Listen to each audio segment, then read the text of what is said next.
Pues del Plan Reactiva Canarias continuamos haciendo ronda política con los partidos con representación en la Cámara Autonómica para analizar este plan que aprobaba el Consejo de Gobierno la semana pasada. Este miércoles contamos con la presencia aquí en el plato de Buenos Días Canarias del portavoz del Grupo Parlamentario Sí Podemos Canarias, Manuel Marrero. Señor Marrero, ¿qué tal? Muy buenos días. Buenos días. Buenos días. Gracias por acompañarnos esta mañana en Buenos Días Canarias. Bueno, hablamos de 7 ejes que forman parte de este Plan Reactiva Canarias y vamos a ir uno por uno para que la gente también se vaya un poco familiarizando con este plan. Hablamos de la conservación de los servicios públicos esenciales, donde radican medidas que hay que priorizar, sobre todo para dar máxima protección a nuestra población.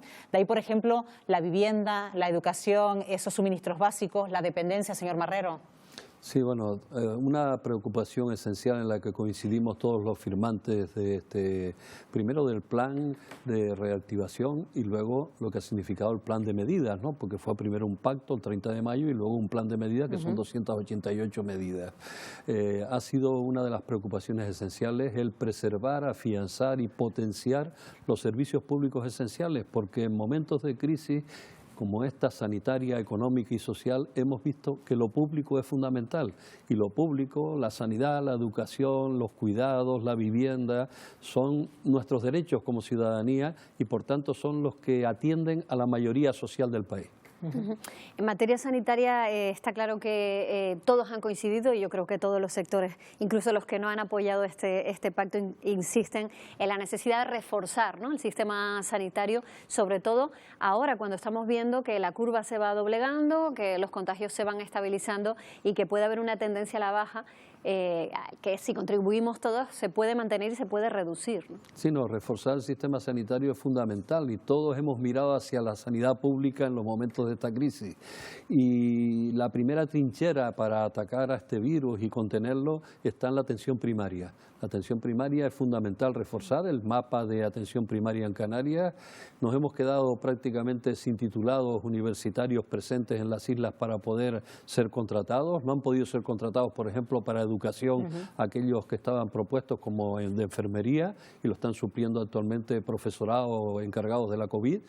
Y por tanto lo que está pendiente y sigue siendo una asignatura pendiente, aparte de estas contrataciones coyunturales, son precisamente el que la gente que trabaja en la sanidad tenga estabilidad y tenga unos salarios dignos y un empleo decente. Bueno, en cuanto a la atención de personas vulnerables, sobre todo teniendo en cuenta lo que se nos viene encima, esta crisis sanitaria que se transforma también en crisis económica, señor Marrero, va a ser muy duro para cientos de familias que van a tocar las puertas de las administraciones, que buscan ayuda y que quieren respuestas. Sí, pensemos que Canarias, antes de comenzar esta crisis, procedente de la crisis anterior y de un largo periodo de tiempo donde hemos tenido una gran cantidad de población en índices de vulnerabilidad y exclusión social, que alcanzábamos en torno al 20%, y en población infantil y mayor pues era mucho más la población que estaba en esa situación de vulnerabilidad, pues con motivo de esta crisis ha aumentado necesariamente. Por eso hubo que atender desde el Gobierno de Canarias con un primer pago y ahora con un segundo que será posiblemente en el próximo mes,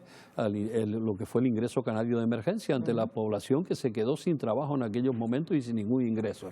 El ingreso mínimo vital pues sigue un poco renqueando sin terminar de completarse adecuadamente. Pensamos que ya tiene que completarse y en Canarias el Estatuto de Autonomía recoge la renta de ciudadanía que esperemos que esté también antes de lo que signifique el final de este año. La figura de los ERTE ha irrumpido de una forma pues tremenda, ¿no?, en la sociedad, desde luego por las circunstancias en las que estamos, pero no hay que olvidar que aunque existan prórrogas, las prórrogas no serán eternas y que hay que mirar al empleo, ¿no?, al impulso de la actividad para que poco a poco se vaya recuperando el trabajo, los puestos de trabajo, ¿no?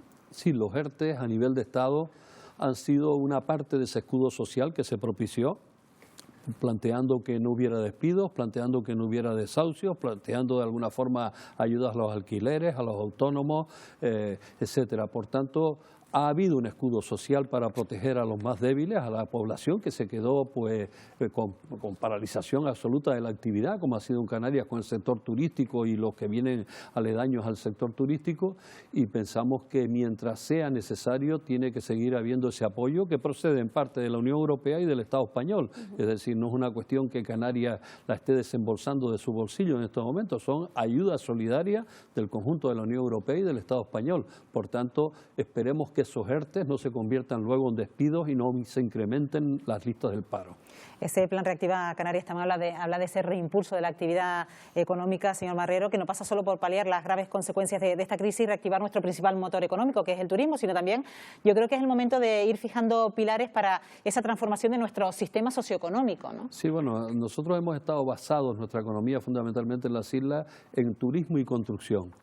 Entonces, esto ha demostrado que no es eficaz, que no es eficiente en momentos de crisis. Es decir, cuando cae toda la actividad económica, se paraliza la actividad económica total en las islas y nos quedamos con un cero turístico, con un parón en la construcción, etcétera. Por tanto, hay que corregir errores y esta es una oportunidad para hacerlo. Nosotros seguimos empeñados y hemos incluido pues propuestas dentro de lo que significa este plan de medidas para que haya diversificación de la economía, para que de alguna forma todos los huevos no estén colocados en la misma cesta, sino que de alguna forma pues lleguemos a plantear que hay que digitalizar nuestra sociedad, que hay que caminar hacia la soberanía alimentaria, que hay que caminar hacia la soberanía energética, que hay que mejorar nuestra oferta turística con más calidad, pero no en cantidad necesariamente.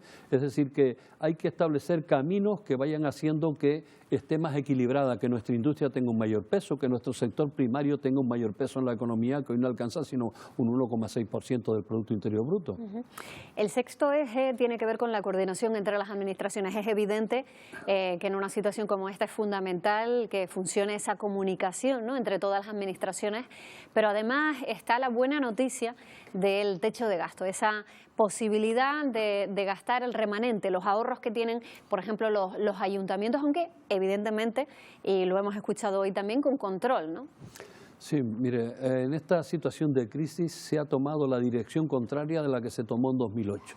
En 2008 se recargó la crisis para salvar al sistema bancario sobre recortes en lo público. Se recortó en la sanidad, se recortó en la educación, en la vivienda, etcétera, etcétera. Por tanto, en estos momentos la Unión Europea ha caído en la cuenta al final, después de mucho estira y afloja, que era necesario reactivar la economía desde lo público. Y el Estado español y el gobierno de coalición del Estado español también. Y en Canarias, en consonancia con eso, también se ha planteado el que había que, por un lado, las administraciones tienen que estar coordinadas para no solaparse en sus acciones. Tenemos que dedicar de manera muy eficiente lo que hay de erario público para que saquemos adelante lo que es la situación de precariedad absoluta que hay ahora mismo en empleo, en caída de empresas, en cierre de establecimientos, etcétera. Por tanto, la economía tiene que volver a resurgir. Pero, en primer lugar, antes que nada, está la salud y la vida de la gente. Y a continuación tiene que venir el reimpulsar la economía. Usted hablaba antes también del desarrollo sostenible, también hay que cumplir con esa Agenda 2030 isleña, señor Marrero, pero que estemos atacando un virus no está reñido precisamente con que se tenga que seguir trabajando con esos objetivos de sostenibilidad, porque al fin y al cabo ese respeto de nuestro medio ambiente va a redundar también en nuestra salud, ¿no? Sí, una de las líneas fundamentales que también tiene la Unión Europea dentro de sus líneas de subvenciones, de ayudas, etcétera, está lo que es la Agenda Verde y lo que es el impulsar acciones que luchen contra el cambio climático. Es decir, la Unión Europea a nivel internacional en ese escenario es el lugar del planeta donde más se está apostando por la lucha contra el cambio climático. Canarias puede ser, y de hecho lo está siendo, uno de los lugares más afectados, porque seremos afectados por las migraciones forzadas que tenga la gente desde el continente africano por motivo del clima. Estaremos de alguna manera sujetos a sequías, sujetos a huracanes, sujetos a situaciones climáticas extremas. Y también de alguna forma pues tenemos que preservar nuestra biodiversidad, que esta tierra siga siendo habitable dignamente para las generaciones futuras, etcétera. Y la subida de los mares no es una cuestión que que sea baladí, es decir, ese 0,60 y tantos % de centímetros que puede subir el mar en el futuro con el deshielo de los casquetes polares, pues también amenaza nuestra supervivencia. Precisamente por eso, porque estamos sujetos a cambios continuos, este plan también está sujeto a la evolución de la situación, a la evolución de la pandemia, porque ojalá no volvamos a retroceder, pero sí es verdad que estamos un poco a expensas de cómo se comporte esta pandemia, ¿no? Sí, no nos olvidemos que hoy estamos en una situación que mañana puede ser otra absolutamente diferente. cada día vamos escuchando cosas nuevas. Ahora hablamos ya de que puede haber transmisión aérea del virus, cosa que se negaba en un principio. Es decir, que las circunstancias van cambiando según van evolucionando la ciencia respecto al virus y según va evolucionando la situación en cada sociedad. Por tanto, de alguna manera tenemos que tener previsto que las salidas a esta situación tienen que ser juntas, toda la sociedad conjuntamente, es decir, no podemos dejar que nadie quede atrás y que de alguna forma pues atender a la sanidad, atender a la educación, a la vivienda, a los cuidados, etcétera, tienen que ser unas prioridades de este gobierno. Y en el plan de medidas están recogidas porque es la apuesta que se ha hecho, porque es una apuesta colectiva, no es una apuesta del gobierno, es una apuesta del gobierno, es una apuesta de los grupos políticos que estamos apoyando ese plan, es una apuesta de los sindicatos, del empresariado, de sectores de la sociedad civil, etcétera.